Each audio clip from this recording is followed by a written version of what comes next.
Hey man, let's talk about something that most guys never understand until it's too late. Why she reacts more when you react less. It sounds backward at first, right? We're told that if we want her to care, we need to show more emotion, more attention, more vulnerability. But here's the cold truth. Neediness repels and restraint attracts. And once you understand this dynamic, you'll never chase again. You won't have to, because she'll start chasing you. Part 1. The emotional equation most men get wrong. When she pulls back, most guys panic. They flood her with texts, with questions, with emotional energy. They try to fix it, solve it, explain it. They react. And in doing so, they confirm to her, I care more than you. I need this more than you. I fear losing you. And that, my friend, is the beginning of emotional imbalance. Here's the truth. She'll never say out loud. The moment she feels you'll never leave, she stops working to keep you. But when you stay grounded, when you don't rush in to fix, defend, or over-explain, she notices. She feels the silence, she feels the gap, and suddenly you're the one she's thinking about. Part 2. The power of non-reactivity. A man who doesn't react emotionally isn't emotionally numb, he's emotionally trained. When she gets moody, distant, cold, or even tests you by acting uninterested, and you stay centered, calm, unbothered, you communicate something deeper than words. I am not emotionally dependent on your behavior. And that right there is irresistible, because it shows you're not a boy looking for a mother. You're not seeking validation through her reaction. You're a man, anchored, secure, whole. She starts reacting more because you've become emotionally unpredictable, and women crave that tension. Part 3. Why she starts overthinking. When you stop reacting, the moment you stop reacting like you used to, no more chasing, no more double texts, no more emotional negotiations, she starts feeling something she didn't expect, uncertainty.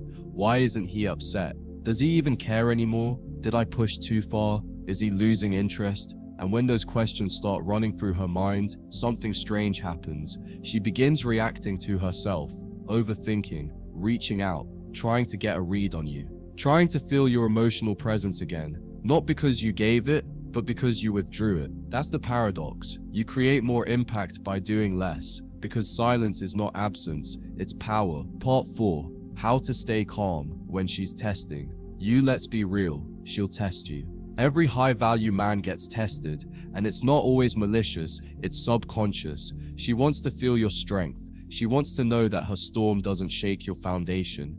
If she pulls back and you pull harder, she loses respect. But if she pulls back and you stay composed, if you continue being the same grounded, focused man, you pass the test she didn't even know she was giving you. Your calmness makes her feel safe.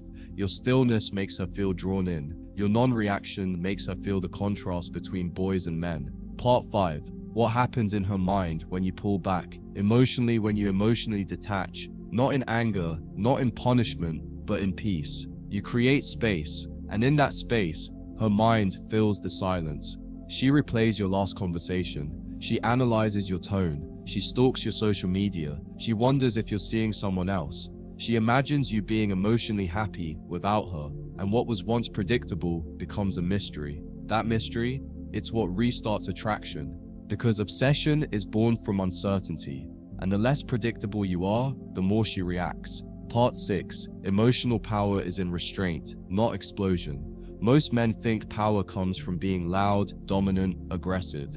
But true power, the kind that keeps her intrigued, comes from emotional control. You don't get flustered, you don't beg, you don't chase, you don't argue, you simply remain still, focused, present. That's what draws her back in. That's what makes her feel like she's missing something. That's what makes her work to earn back your energy. Because now, your energy has value. It's not freely given, it's earned. Part 7. What to do when she comes closer again. Now, here's the key. When she starts reacting, chasing, texting, opening up again, don't overcorrect. Don't rush in with a wall of emotion. Don't break your calm. Don't flood her with validation. Stay composed. Warm, yes, but centered. Let her feel that your attention is a reward, not a guarantee. And that reward isn't bought with drama. It's earned through peace, effort, and mutual respect. Because the man who doesn't need to be chosen is the man most often chosen. So remember this, she reacts more when you react less, because your silence, your restraint, your calm presence, it creates contrast in her world. And in that contrast, you become the emotional center, not because you begged for it, but because you embodied it. She'll chase the man she can't predict. She'll crave the man she can't fully read. She'll respect the man who doesn't break his frame to fit into hers. Be that man. Stay grounded, stay calm, stay powerful, and let her feel the gravity of a man who doesn't chase, because he already knows his value.